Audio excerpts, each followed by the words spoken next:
banda modomiki tavba qiladigan bo'lsa, Alloh subhanahu va taolo o'sha bandadan rozi bo'ladi. Hatto buni bir misolini payg'ambar alayhisalom o'xshatib berdilar.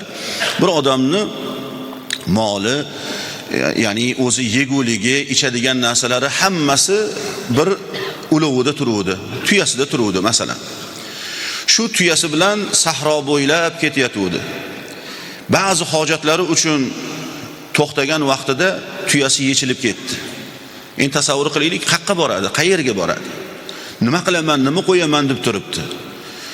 Endi qo'rquvga tushib, o'lim soya solib, ahvoli og'ir bo'lib turgan vaqtda tuyasi qaytib keldi.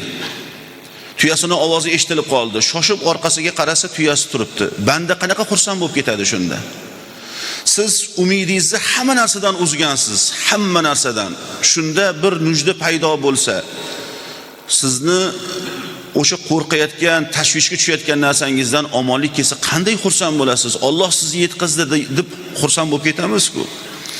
Haligi banda ham tuyasini qaytib kelganligini ko'rib, xursand bo'lgan holatida, ey Robbim, sen meni bandamsan, men seni Robbingman deb yubordi. Xursandchiligidan. Bilmagan holatda, bexosdan, ey Robbim, sen meni bandamsan, men seni Robbingman dedi. Va aytgan so'ziga darrov tavba qildi.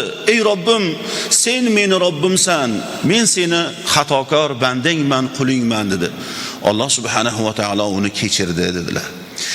Alloh mana shunday holatda dedilar payg'ambar alayhisalom, banda oxir oqibat yordam kelishligi kerak bo'lgan vaqtda, so'nggi umid uzilayotgan vaqtda yordam kelganda qanday xursand bo'ladi? Ana shu xursandchiligini payg'ambarimiz alayhisalom banda tavba qilgan vaqtda Alloh subhanahu va taolo uni ham tavbasidan xursand bo'ladi dedilar.